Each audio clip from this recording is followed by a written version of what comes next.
year 2024 fourth quarter and year-end financial results conference call for Dell Technologies, Inc. I'd like to inform all participants this call is being recorded at the request of Dell Technologies. This broadcast is the copyrighted property of Dell Technologies, Inc. Any rebroadcast of this information, in whole or part, without the prior written permission of Dell Technologies is prohibited. Following prepared remarks, we will conduct a question-and-answer session. If you have a question, simply press star, then 1 on your telephone keypad at any time during the presentation. I'd like to turn the call over to Rob Williams, Head of Investor Relations. Mr. Williams, you may begin. Thanks, everyone, for joining us. With me today are Jeff Clarke, Yvonne McGill, and Tyler Johnson. Our earnings materials are available on our IR website, and I encourage you to review these materials and the presentation, which includes additional content to complement our discussion this afternoon. Guidance will be covered on today's call. During this call, unless otherwise indicated, all references to financial measures refer to non-GAAP financial measures, including non-GAAP gross margin, operating expenses, operating income, net income, diluted earnings per share, and adjusted free cash flow. The reconciliation of these measures to their most directly comparable GAAP measures can be found in our web deck and our press release. Growth percentages refer to year-over-year change unless otherwise specified. Statements made during this call that relate to future results and events are forward-looking statements based on current expectations.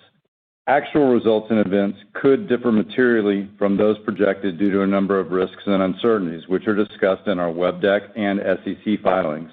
We assume no obligation to update our forward-looking statements. Now I'll turn it over to Jeff. Thanks, Rob, and thanks, everyone, for joining us.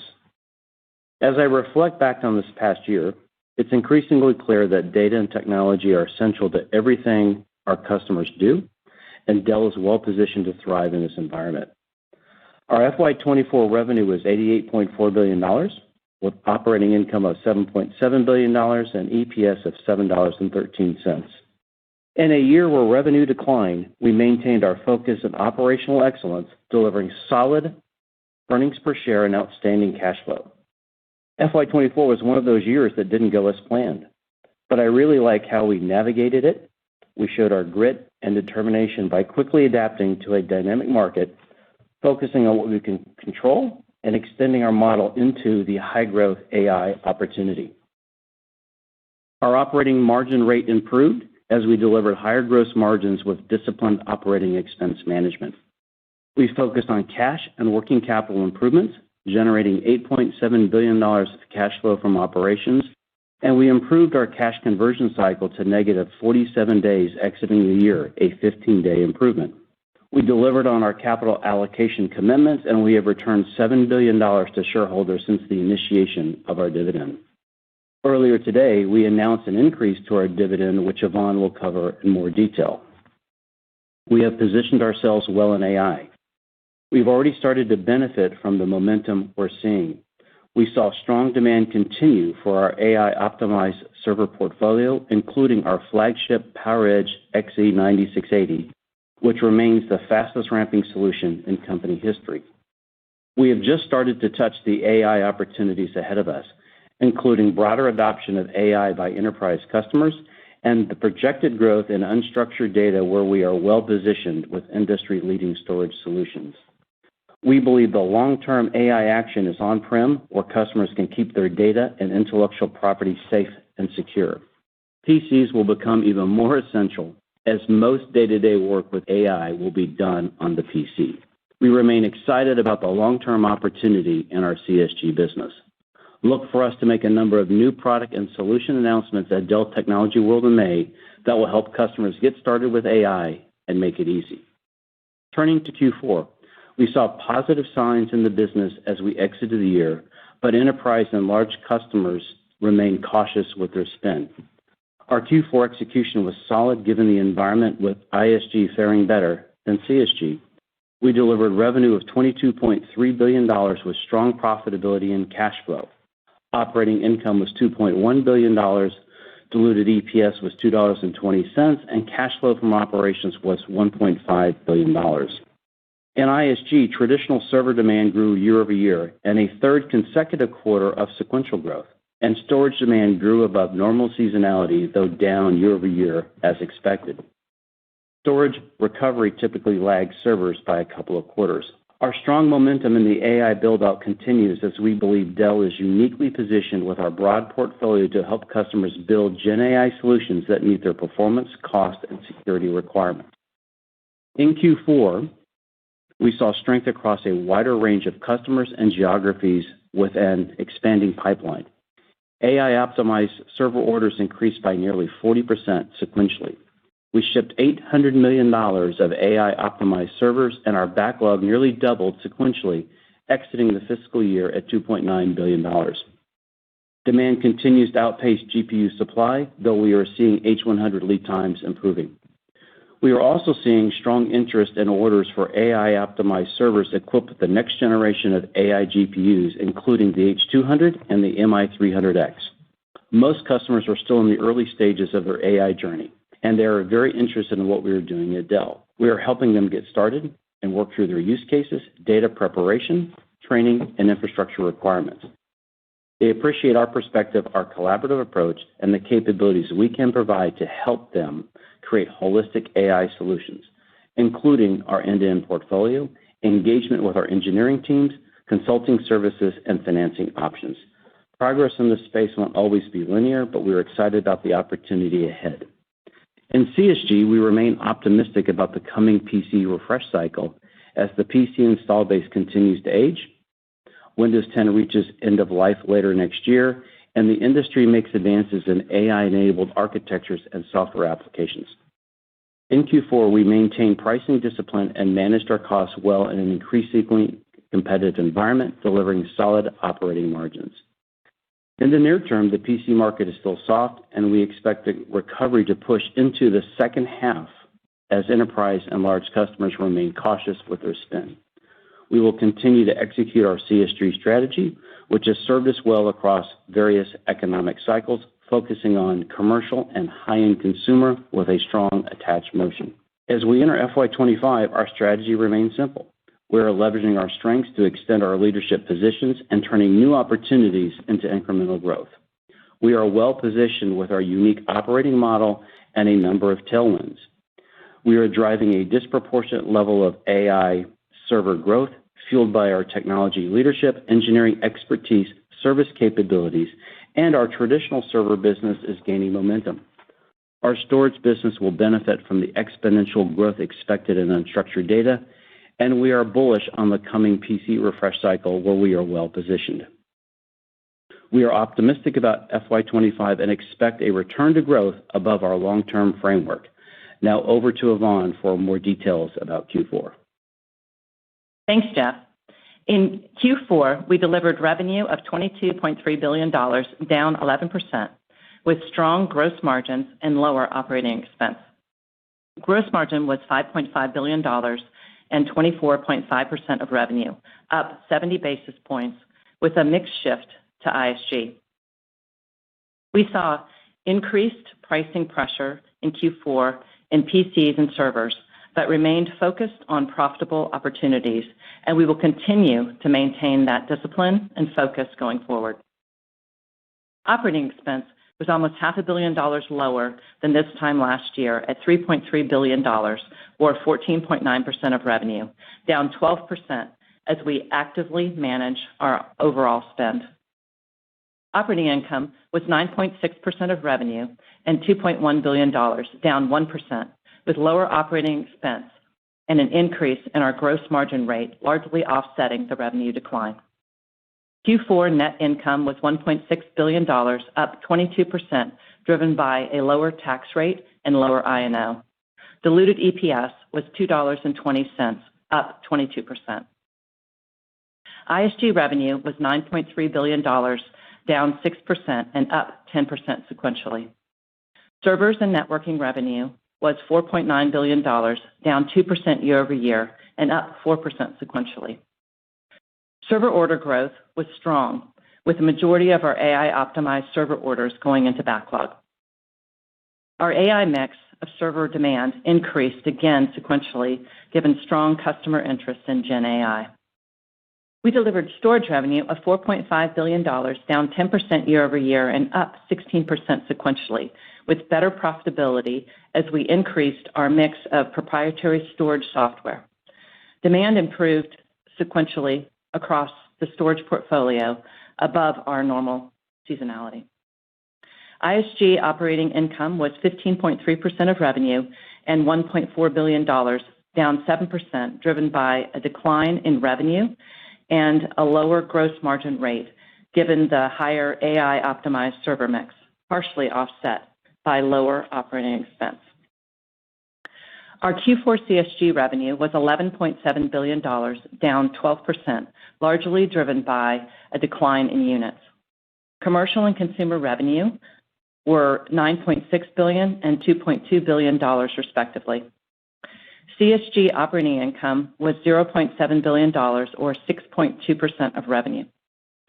Op Inc. was up 8%, driven by lower operating expense and higher gross margin rates, partially offset by a decline in revenue. Earlier this week, we announced that Dell will have the broadest portfolio of commercial AI PCs in the industry and new XPS systems, which feature built-in AI acceleration with an addition of the Neural Processing Unit, or NPU, helping to improve performance, productivity, and collaboration. While PC demand recovery has pushed out, we remain bullish on the coming PC refresh cycle and the longer-term impact of AI on the PC market. Our Dell Financial Services originations were $8.4 billion for the year and $2.5 billion in Q4, down 19%, driven by the sale of our consumer revolving portfolio and lower VMware resale. DFS managed assets ended the year at $14.4 billion, while the overall DFS portfolio quality remains strong, with credit losses near historically low levels. Turning to cash flow and balance sheet. Our Q4 cash flow from operations was $1.5 billion, primarily driven by profitability. We ended the quarter with $9 billion in cash and investments, down $0.9 billion sequentially, driven by capital returns of $1.1 billion and debt paydown, partially offset by free cash flow generation, and we reached our core leverage target of 1.5x exiting the year.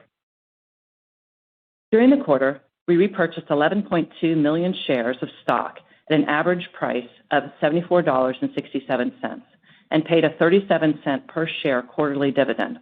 And earlier today, we announced a 20% increase in our annual dividend to $1.78 per share, well above our long-term financial framework and a testament to our confidence in the business and our ability to generate strong cash flow. Turning to guidance.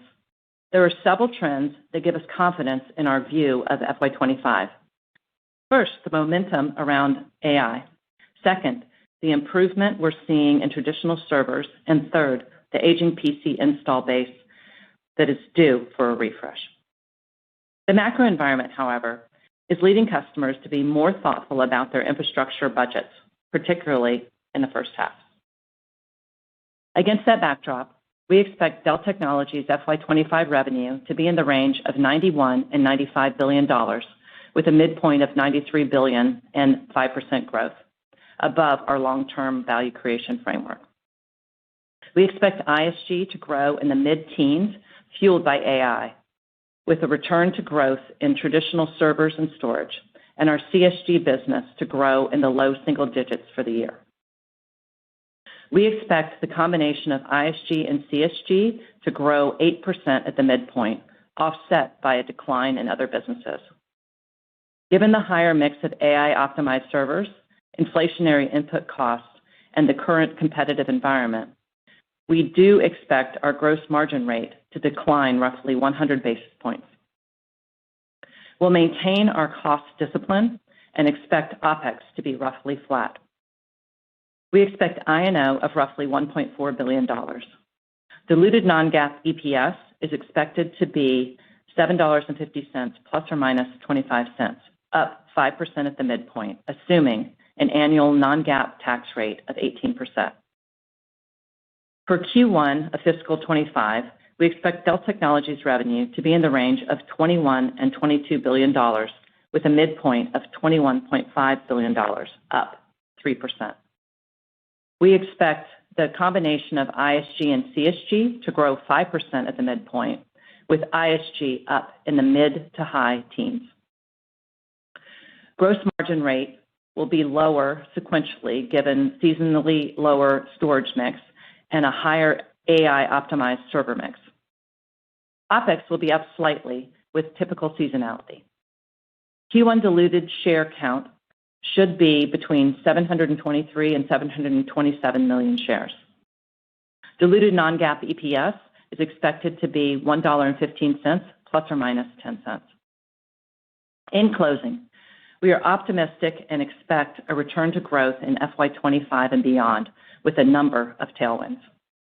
We have strong conviction in the growth of our TAM over the long term, and we are committed to delivering against our long-term financial framework with average annual revenue growth of 3 to 4%, diluted EPS growth of at least 8%, and a net income to adjusted free cash flow conversion of 100% or better over time.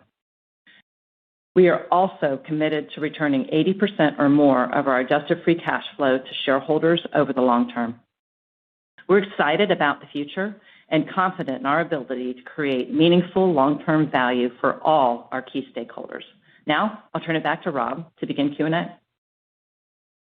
Thanks, Yvonne. Let's get to Q&A. We ask that each participant ask one question to allow us to get to as many of you as possible. Let's go to the first question. Thank you. We will take our first question from David Vogt with UBS. Great. Thanks, guys, for taking my question. I just wanted to go back to a comment that Jeff made in the prepared remarks about the unstructured data opportunity going forward. Just would love to kind of get a sense for how you're thinking about, the storage opportunity as AI broadens out in your server portfolio, and how should we be thinking about the timing? I know you, generally speaking, storage kind of follows servers by 1 to 2 quarters, but with the AI opportunity, does that change in any way? And how you're thinking about leveraging your existing portfolio to take advantage of all this data that's being created? Thanks. Sure. Thanks for the question, David. I look at it maybe in the simplest terms. To feed these GPUs with the data they need to train models, fine-tune models, then ultimately drive them into production via inference is data intensive. And we look at that sort of architecture that these things need to be fed at an incredibly high bandwidth to make sure the GPU engines aren't idle. And when we reflect on what's happening in the marketplace with training, a lot of training initially has been done in text, and as we get to richer data sets and we move into enterprise, which we would think the big opportunity is as AI tracks to where the data is created, which is on-prem or out at the edge of the network, it lends itself to a growing storage opportunity for us. And I really like our portfolio. I think about what we've done with PowerScale. We recently launched the F710 and 210, where we've increased the write performance, we've increased the read performance, we've increased the performance around some of these high concurrency, latency-sensitive workloads. It's aligned with what is going to be the growing need as this gets deployed inside the enterprise. And I think the same is true around our object scale product, the XF960. These are the types of assets and capabilities that our customers are going to need as they really move from training to inference out into what we call the real production world. And we like our portfolio. You may have seen an announcement from us early in the quarter around a SuperPod certified with Ethernet. We think that is an absolutely critical capability of bringing storage into the enterprise. Many and most enterprises are Ethernet-based. That's a huge opportunity. Being in the marketplace with that and the new storage products that I referenced, I think sets up quite well to be able to feed these new workloads with high-performance storage, which we tend to be the leader in. Great. All right, thanks, Jeff, for the color. That helps. Of course. Perfect. We will take our next question from Erik Woodring with Morgan Stanley. Super, guys. Thanks so much for taking my question. Jeff, I was wondering if you could expand maybe a bit on some of the qualitative characteristics around your AI-optimized server backlog, order, and pipeline, meaning, the mix of Tier 2 cloud customers that you've talked about in the past versus enterprises, how that looks like from a dollar or a client count perspective, if or what you are hearing from any sovereigns, linearity in the quarter, and any kind of qualitative details that you could share with us. Thanks so much. Sure. There's a lot to answer there. Let me start with maybe the demand. And you heard us talk about the demand up sequentially 40%. And that demand was across a rich customer set. The number of CSPs grew, the number of enterprise buyers grew. So for us, two important indicators is less concentrated this quarter than the previous quarter, with more customers in both the CSP category and the enterprise category buying from us. That demand was spread across the H100, the H800, the H200, and the MI300X. So we sold a broad portfolio of silicon diversity into the marketplace for our customers. That's reflected in our backlog. And the backlog is hard to parse in the sense of a single lead time because it's now a complex backlog with multiple variants, the four that I mentioned, across deployments needed today, deployments needed through the balance of the quarter and or balance of the first half and balance of the second half. So we have delivery dates planned on new data center capabilities or new data center build out. So we're excited about that. Probably another important characterization about the demand and how the backlog looks is the pipeline grew. We talked about our 5-quarter pipeline last call. The 5-quarter pipeline grew this quarter as well. So who we sold to grew. The potential of who we're going to sell to grew. The number of shipments that we had during the quarter grew, and the backlog grew. And we expect to ship more in Q1 than we shipped in Q4.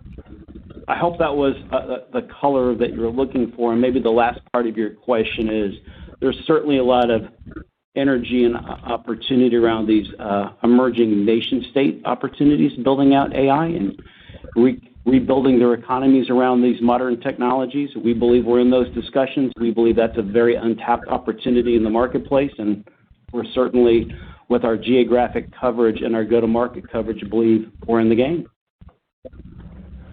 Beautiful. Thank you. Thanks, Eric. We'll take our next question from Aaron Rakers with Wells Fargo.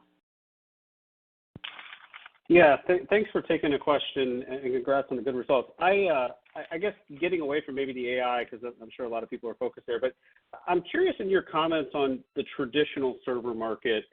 I know some of the Gartner data suggests we're still seeing overall units down quite a bit on a year-over-year basis and servers offset by AI, but what's giving you the confidence or the visibility that you're starting to see the traditional server market recover?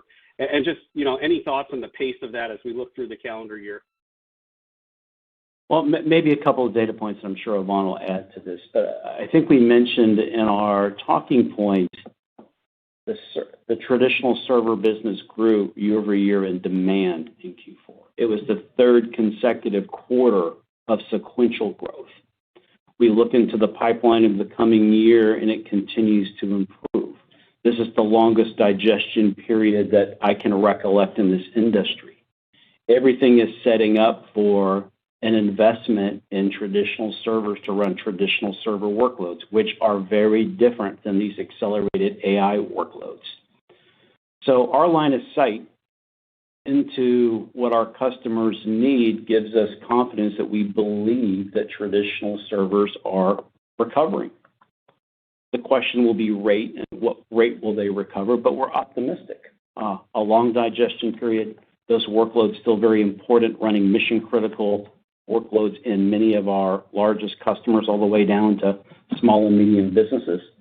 The performance that we exit or the momentum that we exited the year with, I think gives us the ability to look going forward. And our own internal modeling says that our traditional server market is a modest growth on a year-over-year basis. Yvonne, anything? No, Jeff, I think you hit it, and it's really just the moving forward into the next year and the continuation of that of the trend we've been seeing after the 3 quarters in a row of growth. Excellent. Thank you. Thanks, Aaron. We will take our next question from Tony Sacconaghi with Bernstein. Yes, thank you. I just wanted to explore the margin question a little bit. I think you talked about gross margins being down sequentially, and the first cited reason was higher AI mix. AI service was less than 5% of your revenues this quarter. It probably will be next quarter. So for 5% of your revenues to have an impact on gross margins that you're calling out would suggest that AI server margins are really low. So can you, A, explicitly address that math of where AI server margins are relative to company average gross margin? And can you talk about how you think about PC margins in fiscal Q1 and for fiscal 25? Thank you. Thanks, Tony. We obviously now we closed out FY24 with really strong profitability, and moving into Q1, there's a number of factors that we're looking at. We've got CSG and ISG combined, and expect them to grow about 5% year over year at the midpoint. We have total revenue at the midpoint expected to grow and deliver at $21.5 billion, or up 3%.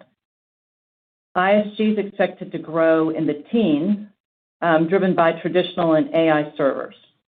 CSG is expected to be down in the low single digits, so -3 about year over year. And then we get to gross margin rate, which I think is the key to your question. So we expect that to be down quarter on quarter about 200 basis points. Now, what is supporting that expectation? We are seasonally lower in storage mix. So we see that every Q4 to Q1. So that's one of the drivers. We will have higher AI optimized server mix in Q1. Jeff already talked about that in question. And then holistically, we have another few influences on the margin. We've got an inflationary component cost environment. We're moving from deflationary last year to inflationary in the year that we are in right now. And then, I'd say there's more competitive pressure. We're seeing more and more of that. And so that's what we expect to be impacting the gross margin. And I'd say operating margin rates will be down quarter over quarter due to all the items I just mentioned. But for the year, we're expecting improved performance as the quarters progress. So I think we're starting this way with what we're seeing now, but again, we expect this to continue to progress as the year does. Good. All right. Thanks, Tony. We'll now take our next question from Ananda Baruah with Loop Capital. Yeah, good afternoon, guys. Thanks for taking the question, and congrats on the good results and solid execution. I guess I'll use my question just on Gen AI and customer base, and was just interested, Jeff, in getting the company's view on the opportunity over time to maybe participate in with the hyperscalers. And one of the reasons that I'm thinking to ask this is that what we're hearing as we get maybe into calendar 25, B100 of volume, the hyperscalers' real desire to sort of get fully integrated racks delivered, something that the OEMs like yourself would do well, would maybe be in your warehouse. So just wanted to get your thoughts on that, and that's it for me. Thanks a lot. Sure. I'll see if I can address the question. I mean, the first thing you probably noticed in our web deck is we increased our view of the opportunity in the marketplace to $152 billion, 20% CAGR going forward to 2027. And quite frankly, that's probably a lagging indicator. It's still catching up. We think demand continues to be ahead of that. primarily driven as the overall desired demand for the computational components to do AI exceeds the supply picture. And quite frankly, it's refreshing to see. We have a high growth category here. That growth is happening certainly in the public cloud, but increasingly more so in enterprises, which is what certainly, given our reach and the vast capabilities that we have in business to help customers adopt AI into their business flows, I think it's a big opportunity for us. It's where the data is. 83% of all data is on-prem. AI moves to the data. More data will be created outside of the data center going forward than inside the data center today. That's going to happen at the edge of the network, a smart factory, an oil derricker platform, a deep mine, all variations of this. We believe AI will ultimately get deployed next to where the data is created, driven by latency. And we think about this, the opportunity is you have the training and fine-tuning, which is well underway now, but I mentioned earlier this notion about AI in production, inferencing, running the actual tool in production to get the outcomes that businesses want. We believe that's the untapped large opportunity, to get my words in the right order, going forward for us. So this notion of enterprise, our enterprise customer base growing, we sold to education customers, manufacturing customers, governments. We've sold to financial services, business, engineering, and consumer services companies. We're seeing vast deployments, proving out the technology. In some cases, they're using the tooling of the public cloud. And then they quickly find that they want to run AI on-prem because they want to control their data. They want to secure their data. It's their IP, and they want to run domain-specific and process-specific models to get the outcomes they're looking for. Hopefully that gave you a rich context of what we're seeing across the customer base, the opportunity for us going forward. And this is at node scale, rack scale, and data center scale. Thanks a lot. No, hey, thanks for the call, Ananda. Thank you. You're very welcome. We will take our next question from Wamsi Mohan with Bank of America. Yes, thank you so much. You called out pricing pressure in AI servers. How are you responding to that? Do you think that you're leaving any revenue or orders on the table if the financial returns were not acceptable, or are we not anywhere close to that point yet? And if you could just clarify this acceleration in ISG growth that we're looking at in next quarter. This quarter server revenue growth was still relatively weak within servers and networking, despite the very strong $800 million in AI servers. So just hoping to think through how you're expecting the AI or non-AI server component of that in that ISG growth overall next quarter. Thank you. Maybe a couple of market descriptors, and then Yvonne can weigh in on the financial impact. Look, the competitive market in PCs increased quarter over quarter, and particularly in low price bands.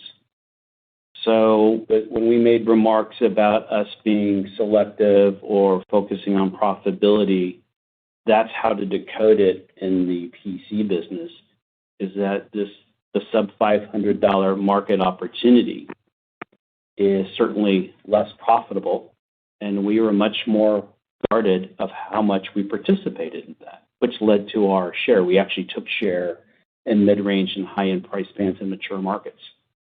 So I think that's a component of this. When I look at AI and the comments around AI and margins, our margins actually improved quarter over quarter with AI. That's an encouraging sign. They're still less than traditional servers on a rate basis, but improving. It's the second consecutive quarter of improvement.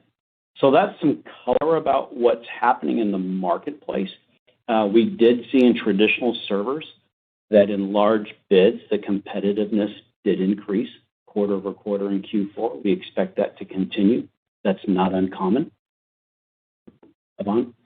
Yeah, no, I would, as we look at the holistic server portfolio for Q1, we're seeing obviously strong growth driven by the AI servers, but we're seeing growth, as we've talked about, sequential growth over traditional servers. it's close. We're expecting growth to return year over year in traditional servers, but it's a very competitive market, as Jeff mentioned. And what I'm really excited about is the other thing that Jeff talked about on really getting more and more value out of our GPU servers. Really with as we move more and more into the enterprise and get more richly configured, more services, et cetera, attached to that. Well, that's the path is storage, deployment services, pro support, our consulting services, networking, selling the entire basket of the solution. But it is a competitive environment out there, so we'll continue to maximize our opportunities. Yeah, so modest growth in traditional, stronger growth in AI-enabled servers, and an opportunity with storage as the year progresses. Thanks, Wamsi. We'll now take our next question from Samik Chatterjee with J.P. Morgan. Hi, thanks for taking my question, and Yvonne and Jeff, thanks for all the comments. Yvonne, maybe this is more for you. Just how should we think about the higher memory costs playing through the gross margins, particularly in the fourth quarter itself that you reported, and then as we think through fiscal 25, are the headwinds more in the sort of early quarters, and how much of that is sort of baked in relation to a headwind for the fiscal 25 guide that you gave for 100 basis points moderation in gross margin? Thank you. Thanks. We have taken into account all the information that we have available and have embedded that into the guide, right? So we are expecting it to be an inflationary environment going forward, and we will price that to the best of our ability in the market. Obviously, it's a competitive market, so the guide embeds those expectations.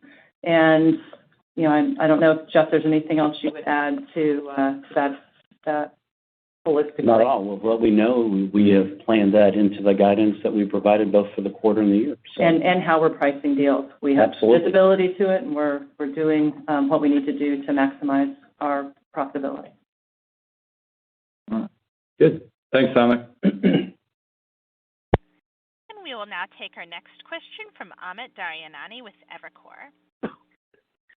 Yep. Thanks for taking my question, and congrats on a nice set of numbers here. I'll stick to the AI theme because that seems to what matters right now.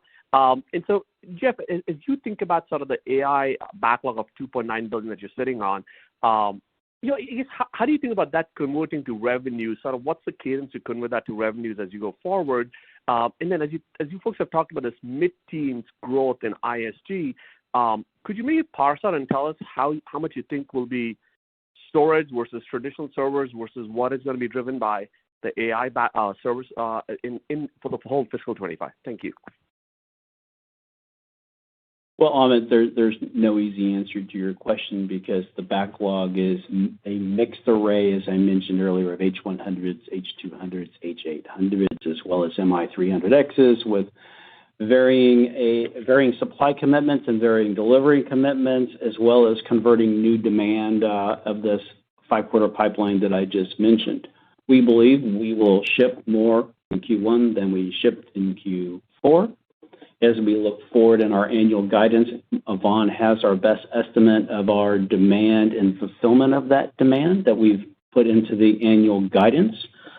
To be able to parse it down in more detail, we have a product transition that's in front of us that we have to work on, H100, H200 to be specific, and we're taking orders on the new stuff as well as converting current pipeline on the current product, the XE9680 with H100s in it as well. So that's what we're working through. You might have seen our lead times have improved. That's reflective of the H100, and our lead times on the other parts are certainly longer. And that's what we're working our way through when supply commitments and as the demand comes in. I hope that was helpful.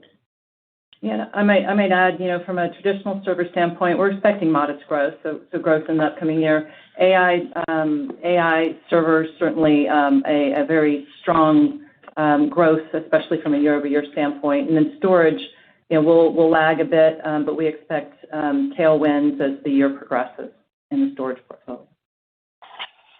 That's perfect. Thank you very much. We will now take our next question from Krish Sankar with TD Cowen. Hi, thanks so much for taking my question. This is Stephen calling on behalf of Krish. Jeff, if I could, I wanted to double-click a little bit on the storage business. During the January quarter, just given the better than seasonal strength there, can you talk about whether that was driven by sort of the early wave of follow-on AI storage demand following several good quarters of AI server demand, or is that coming from traditional storage demand? And secondly, sort of looking out here in the near term, I guess when we look at your PowerStore and PowerScale products, which part of the portfolio are your AI-focused customers spending more of their CapEx dollars on?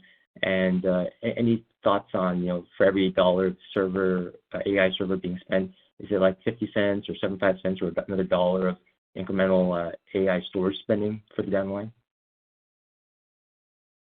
Sure. Let's see if I can unpack that question into a few answers. So if we look at the demand that we referred to, which was beyond normal seasonality, we had year-over-year demand growth in the unstructured space, ECS, as well as PowerScale. They grew quarter-over-quarter and year-over-year on a demand basis. Those are generally good indicators, as I mentioned earlier, around AI, file, and object, which are the data classes that generally feed the AI engines.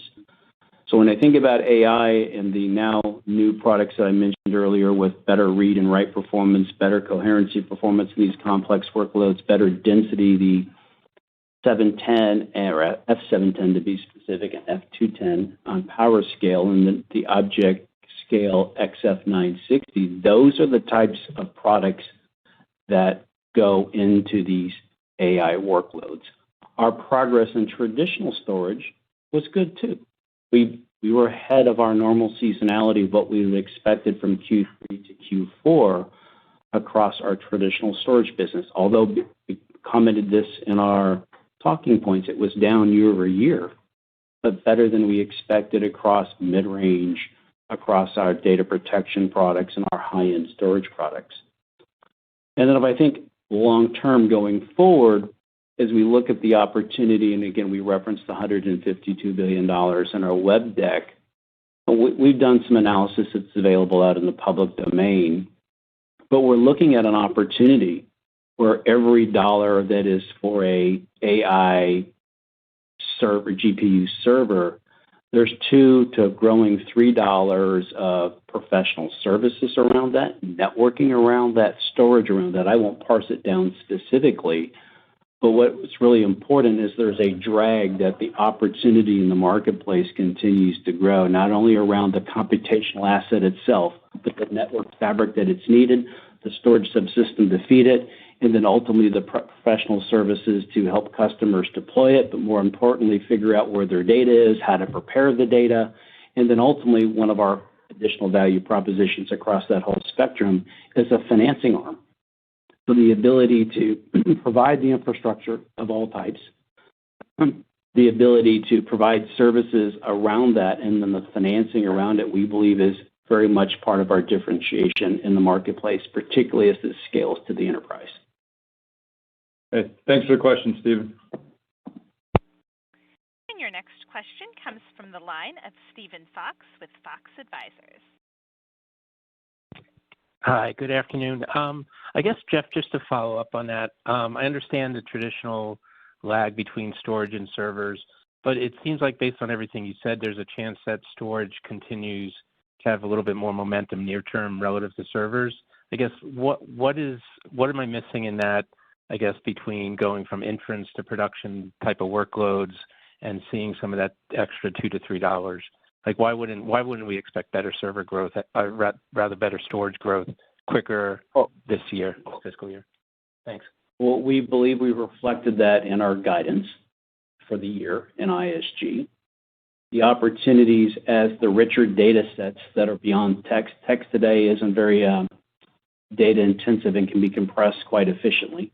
As we go to richer data structure, data sets, this unstructured data opportunity exists as we move towards inference and it in production. So that's the opportunity to be able to call the rate of which enterprise will deploy AI at scale, it's all upside from my point of view. That we are literally in the early innings of enterprises deploying and moving from proof of concept and understanding this helps them drive a massive productivity inside their enterprise and to allow them to really disrupt how they bring their products and service into the marketplace and how they serve their customers.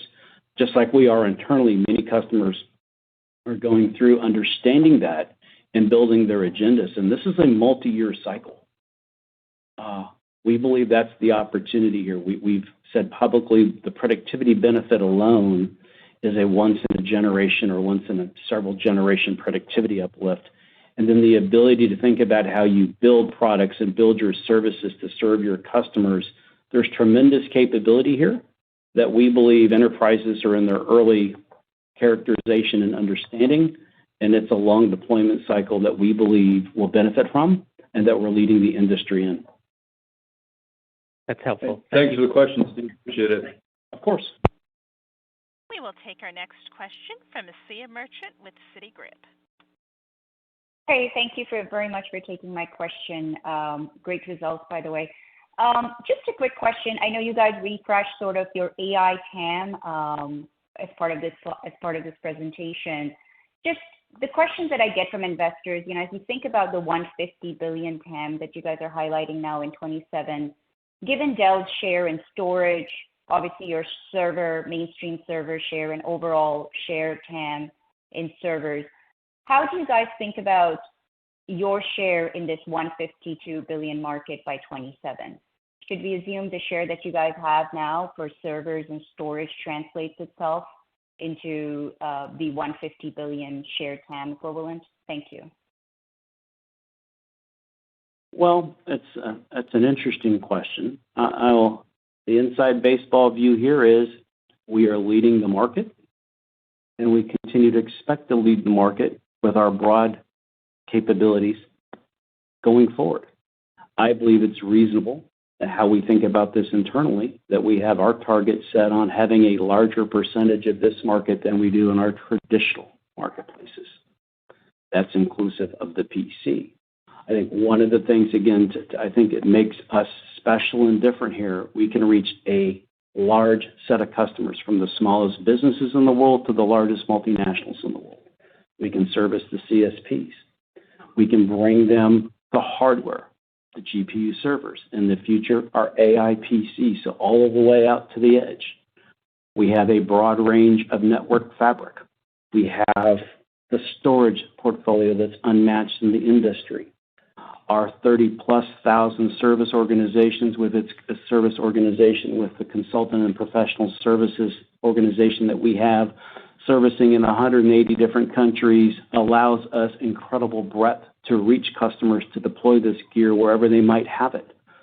The partners that we have with our GSIs and our go-to-market allow us further reach. So we kind of think of it that way, that this is a market that's developing really aligned with the strengths of our company and allows us to extend our model in a very differentiated way to access this marketplace in a differential manner.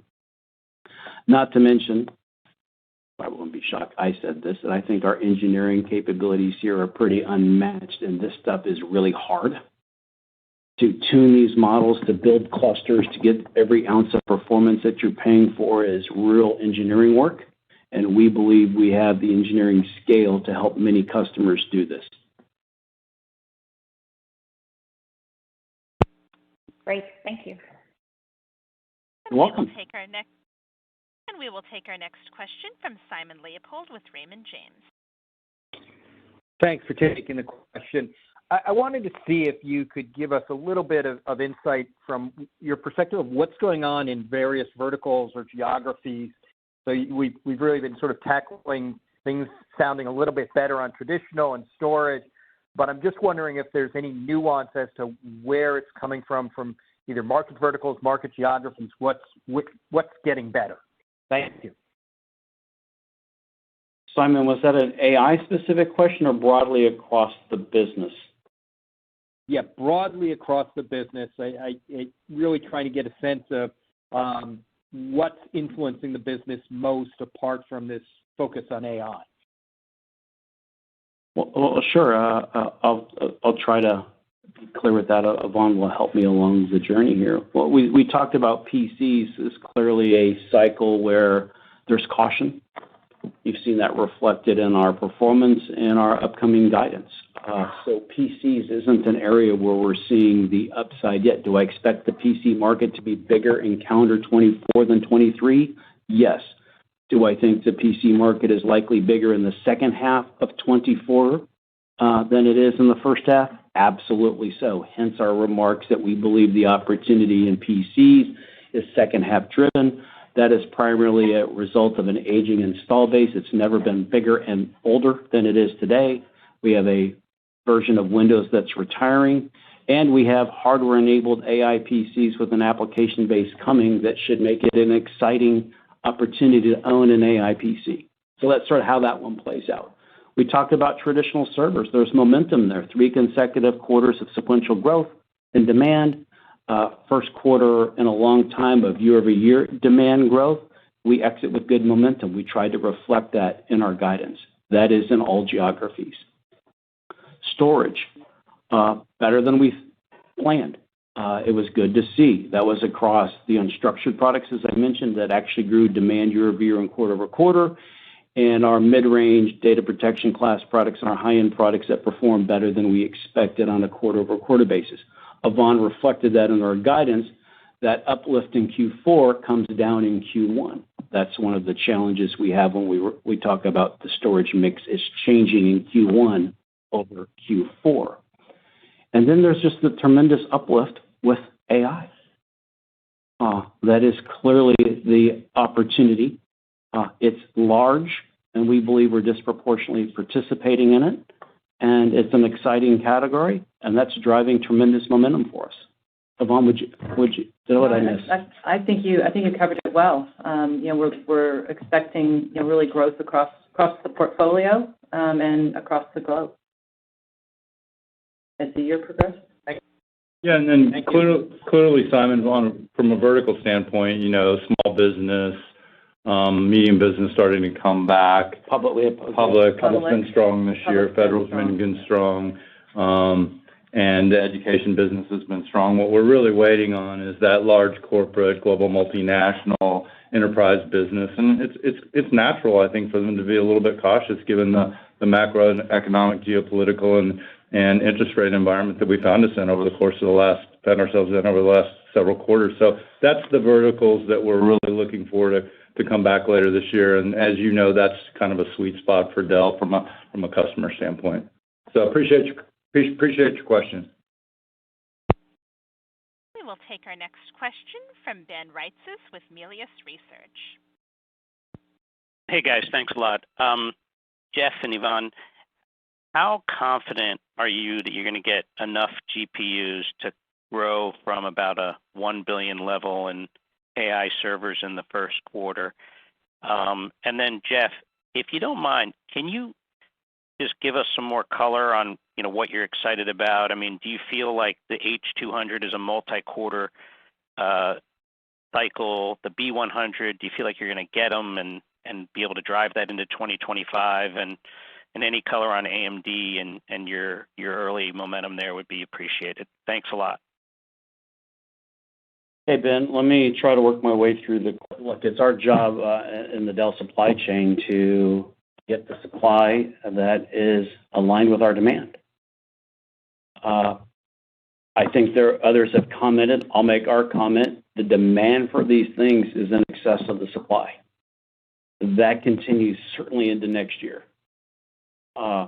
We're doing everything we can to get as much of that as we need for our customers.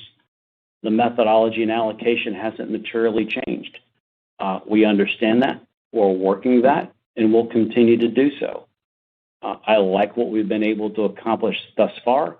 I like our view with what I know at this moment in time for calendar 24, fiscal 25. I'd also tell you it's a little more complex this year. Last year is basically the H100 show. This year, I think I rattled off 4 different variants, and there's a transition associated with that. Some customers will more rapidly move to that than others.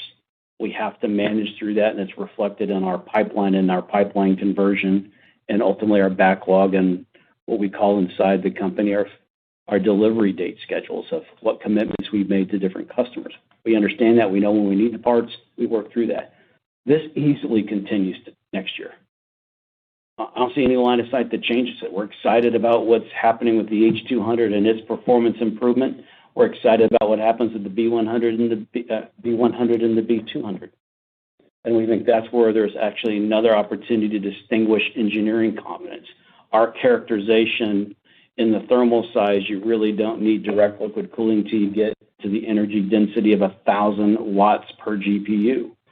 That happens next year with the B200. The opportunity for us really to showcase our engineering and how fast we can move, and the work that we've done as an industry leader to bring our expertise to make liquid cooling perform at scale, whether that's things in fluid chemistry and performance, our interconnect work, the telemetry work we're doing, the power management work we're doing. It really allows us to be prepared to bring that to the marketplace at scale to take advantage of this incredible computational capacity or intensity or capability that will exist in the marketplace. What I'm excited about is this continues to rapidly move to the enterprise. This continues to rapidly move to businesses really using it to drive business outcomes. Again, that's what we're in business to do. Our large portfolio, broad portfolio allows, we believe, for us to do that in a very differentiated manner at scale. That's the opportunity. Someone was kicking me under the desk. I need to mention we got a storage opportunity in there, that we have a networking opportunity in there, and we have a services opportunity in there, and to go for the last of the bunch, of financing opportunity. So those, how could you not be excited about that given the demand environment? All right. Appreciate that question. Hey, we've got a very tight reporting cycle with some others in the space, and so we're going to take one last question, and Jeff is going to do a quick close. Appreciate everyone joining.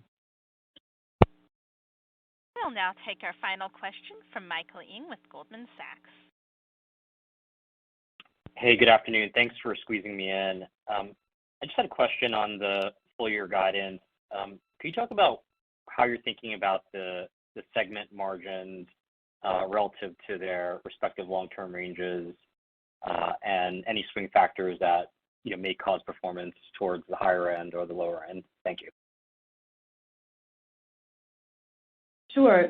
Thanks, Michael, for that. We are, as we think through the full year guide, we are, as I talked about, thinking of not only the inflationary component cost environment, but the more competitive environment that we've been seeing.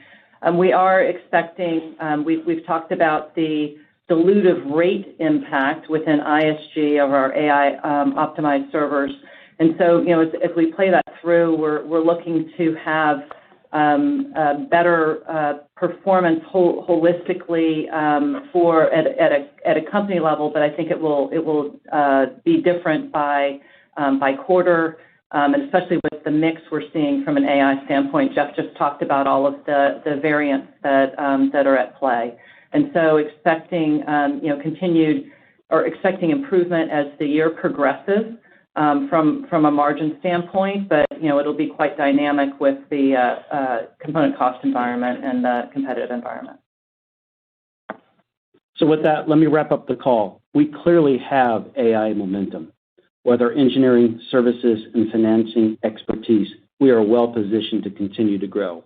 And more broadly, we expect to return to growth across ISG and CSG for the year, led by ISG growing in the mid-teens. We're pretty excited about that. With that comes solid cash generation that you can expect us to return to our shareholders. Thank you for joining us today. This concludes today's conference call. We appreciate your participation. You may disconnect at this time.